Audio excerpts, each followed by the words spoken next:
Welcome back to Daybreak. Here's your weather forecast for the week ahead, Point Park. Monday, you're going to have a high of 62, partly cloudy skies, but it's all going to stay good as Monday night. We're going to keep the clear weather for all evening activities with a low of 47. 46. It's going to be a nice evening for all evening activities. Take a nice walk down to the Point, maybe Market Square if you really feel adventurous. And looking at your week ahead, once again, Monday's going to be a beautiful day. Tuesday, just as good, high of 70, low of 57. Partly cloudy skies again Wednesday, high of 75, low of 54. As the week moves on, a new front moves through with a high of 72, low of 50. It gets a little bit more cloudy on Thursday. And then Friday, break out the umbrellas. Thunderstorms are in the area with a high of 70, low of 49. That's your weather for the week, Point Park. Now back to Lindsey and Courtney at the couch. Thanks, Chris. I'm not sure I like his weather report for this coming week. I want my 90-degree weather back. I'm not a fan of fall. I don't like the cold temperatures. I know the autumnal equinox is coming up on Saturday, so we won't have the 90-degree weather anymore. So guys, start bundling up. I know, you gotta break out those winter coats. It was freezing the other day. No, I'm not a fan. I love fall. I love fall. I love the clothes. I love layering all my outfits, but just that cold, it just... Yeah, no, because then it just gets worse, because then it snows, so we have that to look forward to soon. I don't even want to talk about snow. We'll talk about that later. But the November race to the White House is in full swing and elections are quickly approaching. And here with your Decision 2012 information is Daybreak political correspondent Cassie Radack.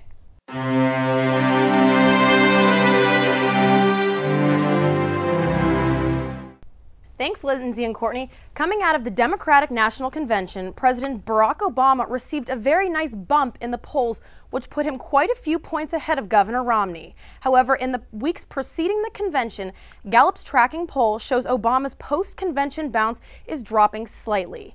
Here's a graph that depicts one of the polls, and remember there are hundreds of polls out there and each may vary slightly. However, this Gallup chart shows the past month of the election, and as you can see, Obama still has a slight advantage over Governor Mitt Romney. And what a rough week it's been for the Republican Party. A secret video was released from a fundraising event this past May where Governor Romney was telling his donors that about half of Americans will vote for Obama because they rely on government support.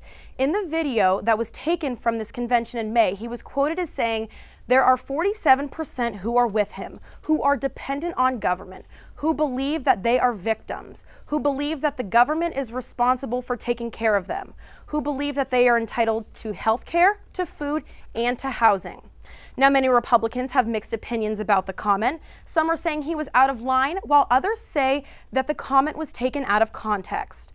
When the governor was interviewed this past week about the comment he made, he stood by it. The Supreme Court sent the very controversial voter ID law. New law disenfranchises voters. Those opposed to the law say the measure undermines the ability of registered voters to vote and that it was passed without sufficient evidence of any prior identity fraud. While supporters of the legislation believed it will strengthen the voter process and protects against any fraud. The PA Supreme Court says the state has until October 2nd to respond. And that's your political update for this week. Let's head back over to Lindsey and Courtney at the couch. Thank you, Cassie. I just can't believe that it's already time to vote for the next, vote for the next president again. I know. 4 years later, I remember being a senior talking about the presidential elections. Now I'm a senior here. It's completely different, and I feel like I'm more in tune with everything going on now that I actually understand a little bit of politics and report about it. It's definitely going to be a very interesting election. They say it's the most important one yet, and I believe that because I believe that it is. All right, and now here's your Daybreak Sports Report with Kelsie Metzgar.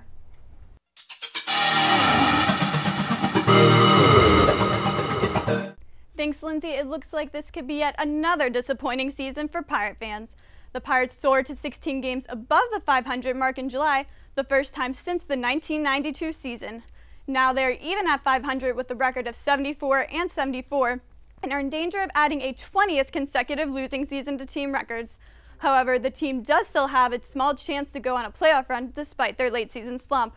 They are now 4.5 games out of playoff contention. The St. Louis Cardinals, Los Angeles Dodgers, Milwaukee Brewers, Philadelphia Phillies, and Pirates are all vying for that second playoff seed. The Pirates play the Houston Astros this weekend. And the Steelers got their first win of the 2012 season last week with a win against the New York Jets. The Steelers now hold a 1-1 record on the season and play the Oakland Raiders on Sunday. Linebacker James Harrison, safety Troy Polamalu, and running back Rashard Mendenhall are all listed as day-to-day status for the game. As the baseball season comes to an end and football begins, hockey fans wonder if they will see a season at all. The NHL collective bargaining agreement has expired, officially sending the league into a lockout. The statement was released from the NHL saying, quote, "Despite the expiration of the collective bargaining agreement, the National Hockey League has been and remains committed to negotiating around the clock to reach a new CBA that is fair to the players and to the 30 NHL teams," end quote. They later go on to say, quote, "This is a time of the year for all attention to be focused on the ice, not on a meeting room. The league, the clubs, and the players all have a stake in resolving our bargaining issues appropriately and getting the puck dropped as soon as possible. We owe it to each other, to the game, and most of all, to the fans," end quote. The Penguins have continued to hold unofficial practices. However, player attendance is expected to drop off as the lockout lasts several weeks and as players begin to seek jobs with European teams. The NHL has formally announced the cancellation of all September preseason games. That's all for your sports report. Let's send it back over to the couch.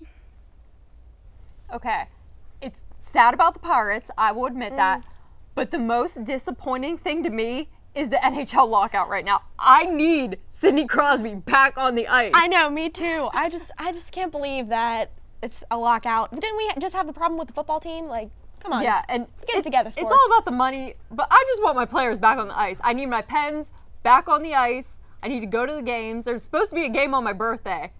Not free, but it's still a game. So, I don't know. I'm so upset. I'm devastated. This needs to end. Guys, NHL, I'm telling you, this needs to end. Just come together and make agreement. Make an agreement. Just please, sacrifice things. Do it for the fans. For the fans. But up next on Daybreak is your entertainment report, and we'll be making some yummy caprese salad. Stay tuned.